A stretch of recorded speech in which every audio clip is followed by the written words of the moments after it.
is Mokgehle Bonya Kantsotsa Boza Yadi Boza, and thank you so much for tuning in to Aspiring, where we talk to different people about their professions and their journeys in university. Today, I am joined by the lovely Mpho Mokgehle. The one and only Mchana. The one and only. As you can see, I'm wearing green. You can't see his shoes, but he has green shoes on. And then we have a green background, low-key. And that's because we are talking all things about the engineering and the built environment. Yes. Mpho, how are you doing? I'm alive, man. I'm alive. I'm just glad to be alive at this point. That's good. You see, that's the only thing on. That's keeping you going. That's keeping me going, being alive. You see, I'm just grateful for that. Okay, that's good. Who's Mpho? Yo, that question, eh? It's giving you interview vibes. But Mpho, yo, it's me, Shem. I don't know how I'm supposed to answer this question. It's a very tricky question, honestly. That's true. Who's Mpho and what does Mpho like to do? So, like, maybe your background, where you from, yeah. So, yeah, na kalibitso ke na Mpho Mokgehle. I am originally from Limpopo, born and bred in Tefluop. Fun fact. Fun fact. You see that house there by Skimsa? You see T-Boss's house? Yeah. My house is literally like two. Oh, yeah, so like, have you been in a Skimsa episode? I've been trying to like get into that thing, but then the director is always, we don't want you. So you grew up where T-Boss and I grew up there, but then I'm as well. You're lying to me. Oh. I'm lying. Yeah, like that studio is not in Turfloop. It's not in Turfloop. It's in Gauteng, but then some clips they are from Turfloop. Okay. But yeah, I grew up in Westernburg, then relocated to Turfloop in 2018.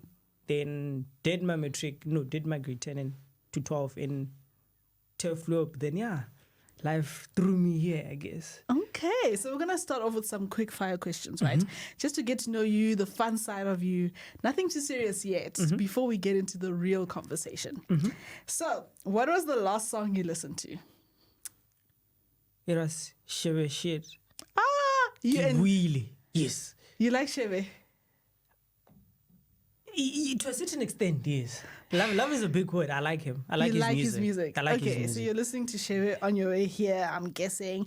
Okay. What series are you currently watching? Unfortunately, due to time constraints, I can't watch series. And also commitment issues. Okay. Because I've gotten to a point where like if I watch a series, like my life would kind of revolve in that series. Oh, and you can't afford that now. Yeah, I can't afford that now. School's too hectic. School is too hectic. Okay, that makes sense. But then the last series I watched, I think it's Blacklist, the one of Raymond Reddington. Okay, yeah. Blacklist. Yeah, that one. Doesn't it have like 10 seasons or something? Yeah, it's that one. It's a very nice series. I've seen it, but it has too many seasons, so I'm like, it's very interesting. Okay. Especially if you're a person that likes movies or series that where people kill each other, crime and stuff like that. So you like action and stuff like that. I'm not a romance kind of person. That's my favorite. Okay, what's an unusual talent that you have that many people don't know about? An unusual talent? Or maybe a hidden talent. Maybe it doesn't have to be unusual, but maybe a hidden talent. You have these things of talents. It's kind of, it's very vague because I don't have talents that a lot of people have. Okay. If you get what I mean. Because if you look at the things that I do, like you'd be like, hey, man, this guy is capable of doing that. Because I did drama it's usual. And I did modeling. I don't know. Modeling's not usual. It's not. Like how many people are doing modeling? Not a lot, especially people of my gender. Yeah, it's not a lot. So you did modeling? Yeah, I did modeling I started in grade 10. Fun fact is, like what happened was, in my school, I changed school. Like I was schooling in this other school, but I get auxiliary. So I changed schools in grade 10. So in grade 10, I went to the school, but I get class Mtapo secondary. I get clara when I get now when we get like Zugla, indication and stuff like that. Yeah. So plus apparently I think I have a very unusual walk. Apparently. They say it's weird. So they introduced Mr. and Miss Class Mutapo in 2019. And they were like, well, now you have the walk. Let's see if Valley can do this. Okay, so it was like a school pageant. It was a school pageant, yes. It was the first time they introduced in the Mr. category in my year, because usually before that it was just the Miss category. So, And you're the first Mr. Oh, yes. He's like, I'm a winner, nothing else. Yeah. Okay. I rarely ever lose. He's like, I rarely ever lose. Yeah, Okay. I mean, like, after that, I entered 4 more pageants. I won all of them. So, yeah. So you took pageantry, like, I don't want to say seriously, but you actually put some effort into it. Yeah, I guess. Yeah, it's. I love being in front of people, walking in front of people. There's just this certain excitement that I have. Okay. You see. So this is your thing. It's my thing. Very unusual. Yes, it's my. And you'd be surprised because my mother is kind of introverted in a way. And then you'd be asking yourself, where am I getting this? No, Yeah. So you're like the opposite of your mom, Yes. essentially. Yes. She's quiet, and not, you're like not quiet. She's introverted. Yes. Okay, I like the correction. Okay, if there's one kind of meat you'd eat for the rest of your life, what would it be? One kind of meat. Because I knew if I said meal, as the petty boy that you are, Pap. you're gonna say pap. Pap. But let's ask meat, because one thing about petty people and pap, they love it. It's like Beef. beef. Okay, beef. I agree, because I'd eat malamogodu all day, every day if I could. Well, no, man. Chicken. No, beef. I'm stuck between chicken and beef. In 3, 2, 1, choose. Beef. Okay. Cheese, ne? Beef. Okay. Yeah, beef. And I'm gonna ask you one last icebreaker. Who's your favorite footballer and your favorite football team? My favorite footballer, internationally or locally? Both. Or both. Give me both. And your football teams. So my favorite footballer is Cristiano Ronaldo. It might seem obvious, ne? But then Messi's the best. Messi's the best. No. Thing is, I kind of more relate to Ronaldo than Messi. Okay. Because Ronaldo, like, I kind of tend to think of me as Ronaldo. Because Okay. especially when it comes to academics, I wasn't usually as smart. So I really worked hard to be in the position where I am right now. Okay. It wasn't a born gift. I get what you mean. So you like the work ethic I that like Ronaldo the work ethic has. that Ronaldo has. Yes. As opposed to Messi. Messi's talent.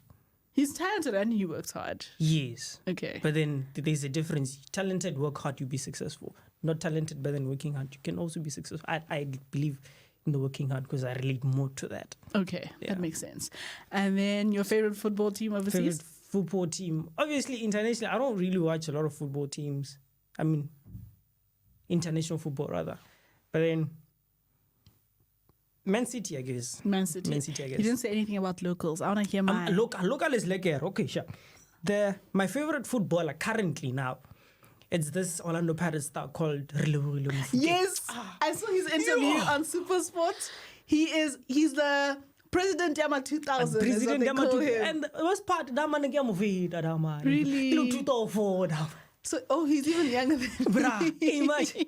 Oh wow! Imagine. And he has so much like great success, and he has a very bright future ahead of him. I really see it. I think he's only 20 years old now. Yes. Yeah, he's only 20 years old now. Imagine when he's 25. He could be playing overseas. Bruh. He could be overtaking all these international But then the thing is, stars. I don't want him to leave because I'm an Orlando Pirates fan. you see. Yes, So Buccaneer. Buccaneer for life. you see. So like once he leaves Orlando Pirates, then it's going to be like, where's our star? Where's our young boy? I think the only other team I would really want for him to go to is maybe like Mamelodi Sundowns. Nope. In terms of growth, let's think about it like Mamelodi Sundowns. Okay. Nope. You know, we're not talking about soccer today. We're talking about you Yes. and wanting to become an engineer. Firstly, you're in matric and you're thinking, I have to go to university. I have to apply for these courses. What was going through your mind when choosing engineering, and what were your other options? There were no other options, unfortunately. Oh, so you're like engineering is... No. I've kind of...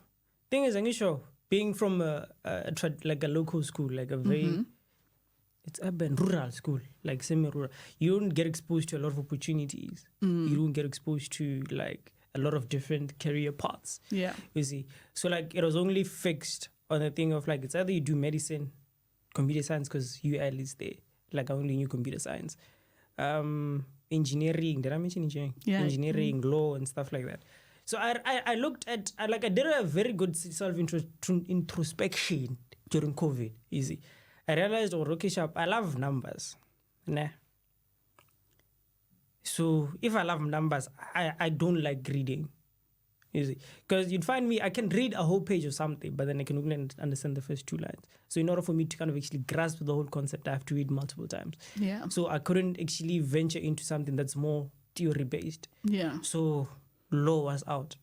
That was also my thought process, like, yo, reading is too much. Let's get law out the picture. So yeah, law was out. Then it was between, plus also I want you see, when you get the bag. So it was between medicine and engineering. Okay. I was like, okay, sharp. Medicine, I'm scared of blood, first of all. I don't think I could ever handle seeing a person die in front of me, or let alone cutting a person. Like, I feel guilty while Yeah. So imagine a person, it's going to be something else. Then notice engineering. Then engineering, what type of engineering then? I realized I'm a person that likes, I believe it's like my brain is like a software. Okay. Because I'm more visual, if you get what I mean. So if you tell me something, let's say for instance, you tell me about a green bottle.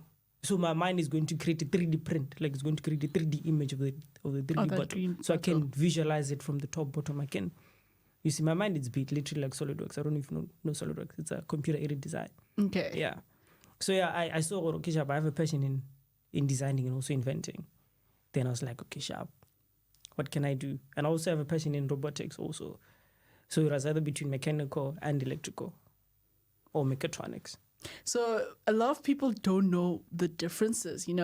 I only really found out about mechatronics, maybe let's say towards the end of my matric into first year, hearing people say, I knew about the mechanicals, I knew about the electricals, but then there's this new engineering called mechatronics. What exactly is mechatronics? So mechatronics is a combination of electrical, mechanical, computer engineering. So you get a bit of both. It's a jack of all trades. You see, but then here at UCT is more electrical and computer than mechanical. Okay. So hence why there's mechanical and mechatronics, and then there's mechatronics. They're two different things. Okay, so there's mechanical engineering and mechatronics as a combined degree. Then there's mechatronics on its own as well. So if you're doing the mechanical and mechatronics, you're also getting that mechanical engineering background to help you with your electrical and your computer science side of things. Okay, so why choose this one specifically? Mechanical and mechatronics. I told you I have an interest in design, and design is mainly mechanical. Okay. I also have an interest in robotics, and robotics is mechatronics. Okay. So why not fuse the two? Yeah, then get mechanical and mechatronics. Would you advise someone going into UCT who doesn't really know what type of engineering that they're interested in to go mechatronics or to go a combination of... Okay, that was a quick no. What is... Honestly speaking, I feel as though like, I want engineering. Engineering is something that you have to do with passion. If you're not passionate about, and if you're lost and you don't know what to do, don't choose engineering. Okay, why would you say that? Brutal. Oh, it's brutal. Like, Sarah, I was humbled. Then I reconciled myself. Like, the reason why I'm still pushing forward is because engineering is what I'm passionate about. If it wasn't for that, I would have moved a long time ago. It requires you to have passion. If really you don't have passion for engineering and you're just doing it because you're doing it, it's going to humble you. Serious. It's going to joke. Is it that tough to the point where you feel like... Well, to a certain extent. Okay. Well, it really depends on the kind of person that you are also. But sometimes it's the lecturers. You see, I don't want to badmouth lecturers, ne? But then there's this other lecturer. Let's leave the lecturers out of this. Yeah, I'm not going to mention the name. Okay. But then it's there by R.W. James. Those who know him very well. R.W. James is physics, but okay. His initials. Don't mention. I'm going to beep that out. That man really humbled me, bruh. Was this a first year course? First year course. I came here with the distinction of physics. I loved physics in high school, well in grade 12. It's because, my results are roller coaster because I got a level 3 in physics. Going to grade 12, then I got a distinction coming out of matric. Then I loved physics in grade 12, you see. So Yeah, it came in with you see when you get a distinction like You feel proud of yourself. Proud of yourself. Yeah. Then when I saw the content, I was like, simply like grade 12 stuff, like legit grade 12 stuff. When you turn slow, first test. What's happening? It was that tough. Tough is an understatement. Okay. I went to the exam. I mean, the first class test, because it's the first class test that you write. It was RW James at 6 p.m. I went to the first question, second question, nothing. I don't know anything to write at this point. Third question, I have an idea of what to write, but then I'm not sure if it's correct. I was like, nah, man, let me just write what I write. 2-3 weeks late, results come back.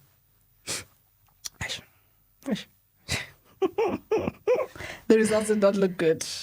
Yo. They didn't look cute at all. Horrible. I got an 11 out of 50 something. I think it was 52. So from a distinction, a proper distinction, to 22%. You can imagine. That's the reality of being an engineering student, is that regardless of you doing well in high school, in matric, getting your distinctions, there's still a lot of work that needs to be done. Mm-hmm. From the get-go. Mm-hmm. Okay. And that work has to also be infused by passion. Infused by passion. Yeah, don't come in here saying you're doing this for the money. Because there are other degrees that can give you money. Because apparently I'm a engineer, so don't do that. I think every degree right now is kind of going through that. It's going through it where in terms of payment, for the first few years of your life, as a qualified engineer, accountant, doctor, you're not earning well. And that's the reality. We're also 10 years in, you're going to be paid R1 million a year, right? But the reality is, for the first 5 years of your career, you might be getting a third of it. You're not getting as much as you thought you did. Now, if someone doesn't know anything about engineering and they're in high school, what would you say is the journey to becoming an engineer? I understand there are different types of engineering, but specifically to mechatronics and mechanical, what does the journey? Mechanical and mechatronics. Not mechatronics and mechanical. Is that not the same thing? It's not the same. Okay, mechanical and mechatronics. Okay, yes. Mechanical and mechatronics. Yeah. What does that journey look like? So the journey you have to, meaning the subject that which you have to take in high school first. Subjects you need to take, the timeline to becoming one. What does that look like? So take subjects that are along the lines of maths and physics. Yeah, like first priority, take maths, take physics, then you can take the rest. Okay. Mainly the things that you do is applied maths and applied physics. So if you don't have the necessary background of maths and physics, you're going to have a problem. Easy. So if you want to do, because there are different kinds of engineering. Yes. You get an engineering at a BTech level. What's that? No. You get an engineering on the end level. I forgot the exact qualification of that. That's what the engineering that you get at college. Like a TVET college and all that. Stuff like that.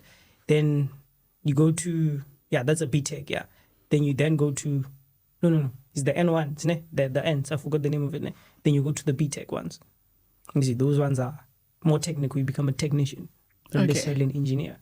So you're saying you become a technician. What does being a technician differ to being an engineer? So, I'll get to that. Ne? Okay. So it's BTech. Ne? Then there's BSc. No, a B Eng in engineering. Then also a BSc B Eng in engineering. What's the difference? Okay. Yeah. Firstly, the differences between being a technician, and being an engineer. What's that difference? So it's essentially the type of problems that which you have to solve. Okay. So these problems are either simply defined problems, moderately defined problems, or complex problems. So you're saying a technician is mainly for simply defined and maybe moderately as well, and then for an engineer it's from moderate to complex. It's usually complex. Okay. As a technician, they'll be like, okay, sharp, my car is not running. Ne? I think the problem is the engine. Can you please check the engine and fix it? Okay. You see? Then you go fix it yourself as a technician because you're taught how to work hands-on. Okay. Then as an engineer, they'd be like, there's a problem with this car. I don't know what's going on in this car. It doesn't want to move. And you need to figure it out. Figure everything out. Okay, so like you look at every moving piece. So that's the difference. And then you also spoke about the BSc engineering and then BSc engineering, the research one. Okay. That's the one we're doing. So what does that mean? Does it mean that you do your engineering courses, but then for honors or maybe you have a research component included in it? So our degree comes with an honors. Okay. So we are taught how to do research. So yeah, it's something like research in order to solve a problem. Because like I said, we deal with complex problems. So you need to be able to research about the problem so that you can find the solution to that problem. Okay. So that's why we're taught. That's the difference. That's the difference. So if you do something directly B-Eng, you don't have the research component. You can. But apparently, I'm not sure about the B-Eng one. B-Eng, I think it's a bit of both. Okay. You get a field of both hands-on and research. B-Tech is more hands-on than research. Then BSc B-Eng is more research than hands-on. Like now I can't even use a drill at this point. Okay. I know so them, I see the differences. So it's the level of, are you more academic side versus hands-on approach to engineering? Because I think a lot of people don't know these differences when they are in high school. You just think, oh, I want to become a mechanical engineer. You don't know what being a mechanical engineer actually looks like. Yeah. So what does the timeline to becoming an engineer actually look like? On paper. On paper. I love that you said on paper. On paper, it takes 4 years to become a mechanical engineer. Okay. Well, to graduate from a mechanical engineering degree. On paper. On paper. On reality, sometimes it's a different case. Because, we go through different challenges in life. Yeah. See? So there are certain people who can finish a degree in 4 years. There are certain people who cannot. Like, it's like in first year, our head of department in mechanical engineering was like, you see this class of 200 people. Not everyone, close to my 10% are going to finish in record time. And he was not lying, sure. Okay. Yeah, after 3 months already, my degree was 5 years. So okay, so like you that. spoke about extending your degree. We know that engineering is tough. Tough is an understatement. Tough is an understatement. You guys are going through the most. And I heard you have something called the Aspect program. Can you tell us more about that? So the Aspect program, Aspect is academic support for engineers in Cape Town, specifically in Cape Town. Okay. It's a program that supports engineering students in Cape Town. It's not available there. I think it's not available in inland provinces. I think. Okay. I'm not sure. So essentially, Aspect is when you extend your degree to do it in 5 years. You see, because they mainly look at how you're performing in maths and physics, because those are the basic fundamental blocks of. Because they are the ones that block everything. Everything requires maths and physics. So, yeah. So you're. So yeah. How do you explain this? You're given 2 chances to join the Aspect program. You can either get it after your first test or after first semester. Then after that, you can no longer join Aspect. Because what they do, if you join it in first semester, for instance, in mechanical, I was doing 5 courses. So I was doing chemistry, drawing, physics, maths. What's the other one? Oh, introduction to mechanical engineering. So what they did was they removed 1 course, which was physics. Then they put it in second semester. So they help lessen the workload, essentially. Okay. They kind of actually split my first year into 2 years. So you'd find in first year I was doing mainly close to 80% of my first year courses. Then in second year, I'm doing 20% of my first year courses and with some second year courses. Okay. Then now in third year, I'm doing second year courses and some third year courses. Okay. You see? So it helps. Do they provide extra support maybe? Or is it mainly just spreading out your courses?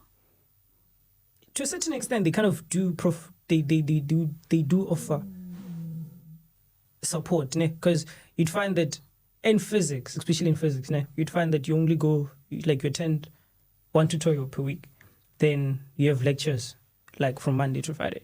So in physics, you'd find that there are more interactive sessions than lectures. Okay. So you get more time to kind of actually do questions, so you can familiarize yourself with the work. Okay. Yeah, that's the main difference. I'll say it's very similar to the commerce faculty with the EDU program, where you have a choice to extend your program as well as getting additional support from lecturers. Maybe you need extra notes, or you have more access to your to tutors and to lecturers and asking them questions, and that kind of helps, especially in first year, because there's a very big jump from high school to university, and especially for those who live far from home, like it's very tough to come into a new space and then have to learn as well. So I think if you can, don't be ashamed to take the Aspect program. Don't be ashamed to take EDU, whatever your faculty offers, because just because you're extending your degree doesn't mean that you're not intelligent. It just means you require more time to grasp things. Yeah, not personally.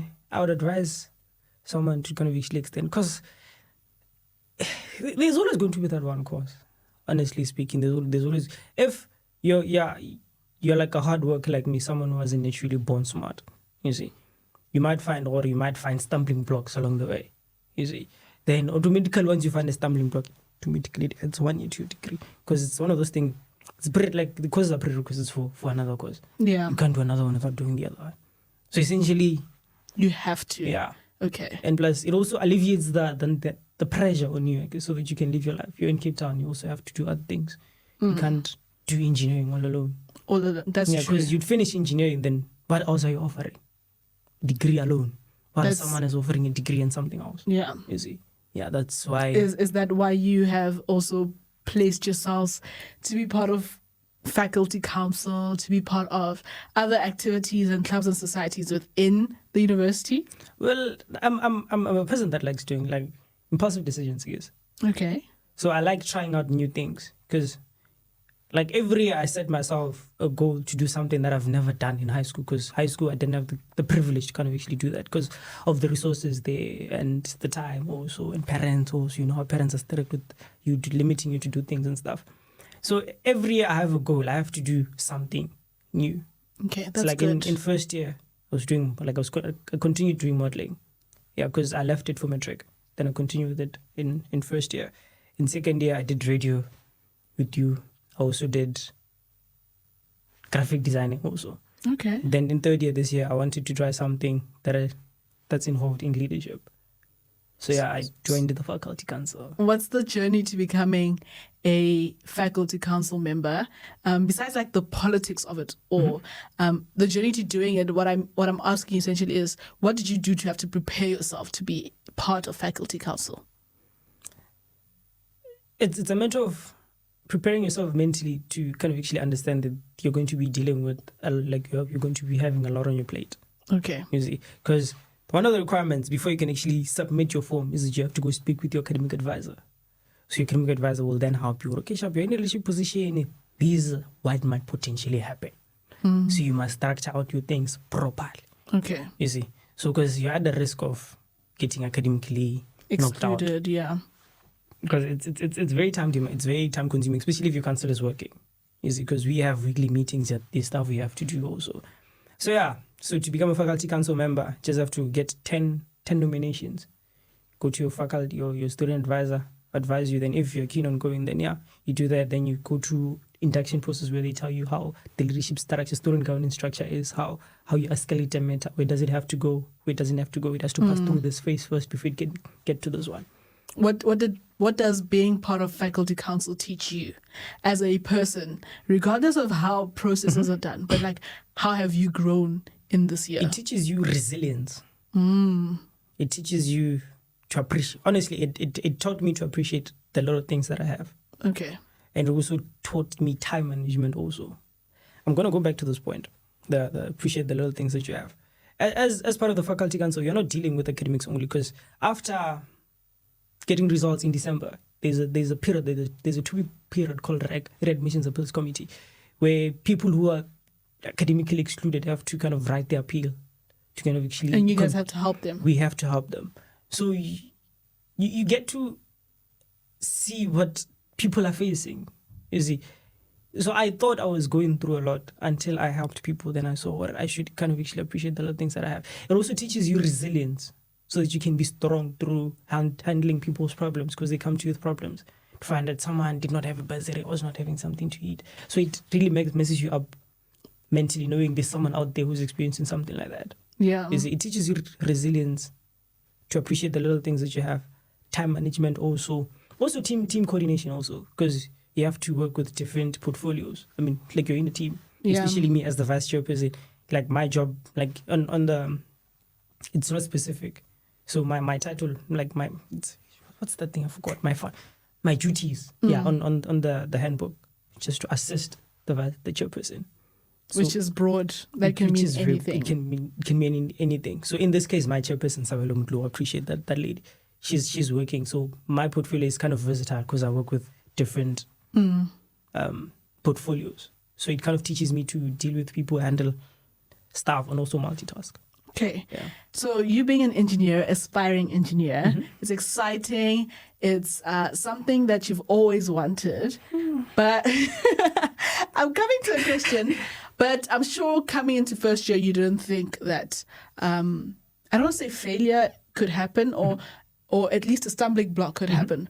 What pushed you to go further besides passion? Because I think passion can get, passion can only carry you so much. What are the things you did yourself to push you forward, regardless of the failures or regardless of the stumbling blocks you experienced? Honestly speaking,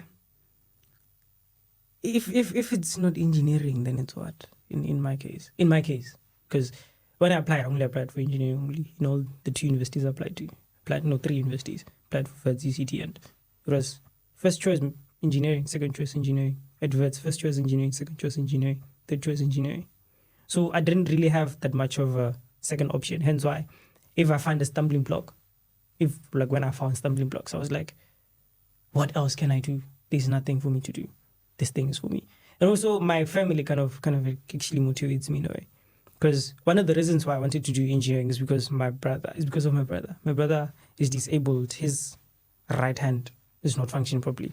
So I've always had the passion or the drive to kind of actually want to design an artificial arm for him. Okay. You see? So that kind of drives me every day to kind of actually push. So it's that thing of like, I'm doing it not only for me, I'm also doing it for my brother.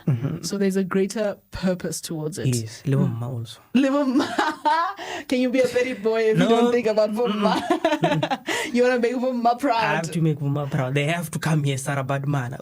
They have to come here. They have to. I get that. I understand. Me at this point. I understand. Yeah. So what does the process of looking for work look like for an engineer? Each time we see career expos, I think for commerce, it's pretty streamlined for us. We know what to do, where to go. But for engineers, where does one look for work, traineeship? I don't know what you call it. What is that internship period? VAC work. Yeah. And you guys have maybe 3 or 4 years that you have to do work right after your graduation? Yes. What is that period called? You become an engineer in training, I think. Oh, so like an engineering traineeship program. Yeah, something like that. How do you look for an engineering traineeship program? Depends on your likes, what you want to do. Okay. Engineering is a very broad system. It's like medicine. They teach you everything. So when at the end you decide where do you want to go. Okay. Because they can teach you design, they can teach you thermofluids, they can teach you vibrations. Which field do you want to venture into? If, let's say, for instance, you want to go into design, what do you want to design? Okay. You see? So it's very broad. So if, for instance, you're like me, you want to, because now I have a passion for designing. You see, I want to design stuff, mainly things that work with defense security, like bazookas, bombs and stuff like that. Boom, like blowing stuff up. So I usually looked at companies that deal with those things, then I approached them. Okay. Yeah. So is it like, I think the question I'm asking is it a structured traineeship that you have to go through before you're maybe a fellow of the engineering society, or is it a thing of if you can just go straight into working and you're automatically a fellow? Okay. What does there are some graduate attributes that which you need to have, some extra requirements. Extra meaning Engineering Council of South Africa. Okay. So there are some graduate attributes that you need to kind of fill out. Hence why after graduating you have to work in a company to get those extra attributes. After graduating, you don't necessarily become an engineer. You have to do the extra requirements, and the company has to then provide extra of the details of that you've met those requirements. So it's, how long is that training period? I think it's 2 or 3 years. 2 to 3 years. Yeah. Okay. So essentially what you're saying is engineering is 4 years on paper. On paper, yes. And you know it's on paper, it's 4 years. Then you have 2 to 3 years of your traineeship. So essentially it's close to 7 years or 8 years. It's medicine. It is medicine. I think a lot of us are fooled by the, once engineering is shorter. No, guys, a lot of these degrees and timelines for where you need to be to actually be a qualified profession within that, career. It's actually very similar to medicine. All of them are quite similar. I think I've spoken to people who are in law and they will tell you, technically after 7 years is when you become an attorney. Or, with AXI, it's like, technically after 8 years, you become a fellow of the actuarial. So a lot of these degrees, we always think, guys, I'm doing accounting because it's only 3 years. No, it's a full medicine degree. It's a medicine degree. It's just that you it's like split up essentially. Okay. I think one question I wanted to ask you is, what do you think makes you stand out when applying for jobs? That maybe people can learn from and not just be so stuck in their books. So one thing that would kind of actually make me stand out, it's my versatility. I believe that I'm very versatile. Because the things that I do outside from school, you'd ask yourself, is this person studying engineering? Because like I've realized, like one thing that I've realized, is that a lot of people, especially engineering students, kind of don't have social skills, you see. So, and not as, especially this year, I told myself that I don't want engineering to be my whole personality, you see. So I also need to offer something outside the table. Yeah. Tell them, okay, sharp. I've did this, for instance, in radio presenting. I can tell them I have these kind of social skills. I can talk to people. I can communicate my ideas thoroughly. Yeah. You see, that will kind of actually make me stand out. And also the fact that I can be able to socialize with people. Because, in engineering, on a project, you're not working on the project alone. There's certain departments you have to work with, from electrical to civil, depending on the project, you see. So, yeah, my ability to kind of actually interact with people and communicate with people, I think it's what will make me stand out. That's a very good thing, because I think what you said is true. In very technical degrees, you find that people focus on just the technical things, but they forget the other attributes that you need to have to be a successful professional. Mpho, I'd like for you to look into the camera, right? The lights are blinding. And if you could speak to 10-year-old Mpho and encourage him, what would you say? 10-year-old Mpho. Like I would tell him to kind of open his eyes and his mind early, because I feel as though like I arrived late. Like I arrived like the last 2 years of high school. Like especially when I come here to UCT, then see people like so getting my certificates throughout high school and stuff like that. Having a great catalog, having a lot of experience, like being able to do certain things at a young age. I'll just tell the little Mpho to kind of actually wake up and stop worrying about playing. And I think it's okay to want to play. I get that. But then, the thing of like, you waking up every day, you're doing something, you go to sleep, it's a cycle, but then you don't know what you're doing. Okay. I started realizing that I can live life in grade 11 during COVID. You see? So like I would have really liked to kind of actually, liked to have opened my eyes early, because I believe there's a lot I could have done. Like based on how I see myself now and my brain capacity and my brain capability. I feel as though like I could have done a lot of things. If I had open yourself up to opportunities, early, open your eyes up to working hard, open your eyes up to just achieving at a great level and not like stopping yourself at a very young age. Yeah. Okay. Because honestly, it's also the teachers that which I was with there. They are the ones that saw the potential. I did not see it. They're the ones that kind of actually opened it for me. Eyes. So I wish I could have opened that potential myself instead of someone opening it for me. Okay. Yeah. So to see the potential within self. Yes. Okay. You know what I learned today from Mpho is that, firstly, open up the potential you have within you. Don't wait for someone else to do it for you.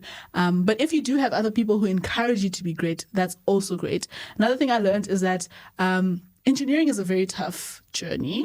But with the right attitude, with hard work, and with passion.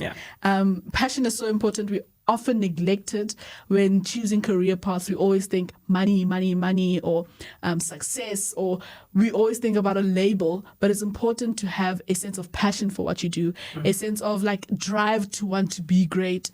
And if you find yourself looking for career paths, start off by saying, okay, what are the things I don't like? It becomes easier that way. You eliminated law because you knew you didn't like theory. But you also find, what do your passions align with? And go for that. Don't stop yourself. Always try to achieve at your highest level. My name is... Wait, before. Yes. You know the reason why I didn't study financial what? Yeah. In grade 9. I'm sure you see the CPJ and the CRJ what. Yes. You know what happened? I'm sure in the CRJ, I'm sure CPJ, CRJ, it's where you enter the things, and there's a last column called Sandri's account. Okay. Now I used to change that name. You see Sandri's. I used to write Mpho's account. Oh wow. You're being a rebel. I thought maybe Sandri was a person. Oh. We have to change it. Easy. And also my brain kind of stops every time I see money. Oh, And plus I think I would steal money. you think you steal money? Okay, I'm questioning your ethics. No. It's not like we get tempted, bruh. You get tempted. Personal, I won't lie. Oh, they teach us a lot of ethics in accounting, so don't worry. Your future accountants are very ethical. They have been ethically trained. But yeah, thank you, Mpho, for joining me. Yeah, thank you for having me, man. It was a great episode. And yeah, Bomba is going to be very proud of you very soon. And I wish you all the best in the last 2 years of your journey as an engineering student. We can't wait to see UCT. at UCT. Emphasize that. Yes, at UCT, the greatest university in Africa. In Africa. Yes. You You know, you got into the greatest university. We got in. We got into the greatest university. And then when you become that engineer who designs amazing things, we'll come back to the podcast and be like, he was there. He was right here. So thank you very much. And you guys at home, thank you so much for watching. If you liked this episode and you want to tell your friends about the engineering profession, please share this with them. And make sure they know, because every student in Matric is applying right now, and we want to make sure they have all the resources they need to make the most informed decision. But from me, Adam Mpho, it's bye-bye. Don't have last word. You want to say some last words? Okay. Personally, I wouldn't advise to come to engineering. Why? No, you should. You should. If you're not fit mentally, you won't fit. But now, bye-bye. Bye-bye. Okay. Bye-bye. Bye-bye, guys.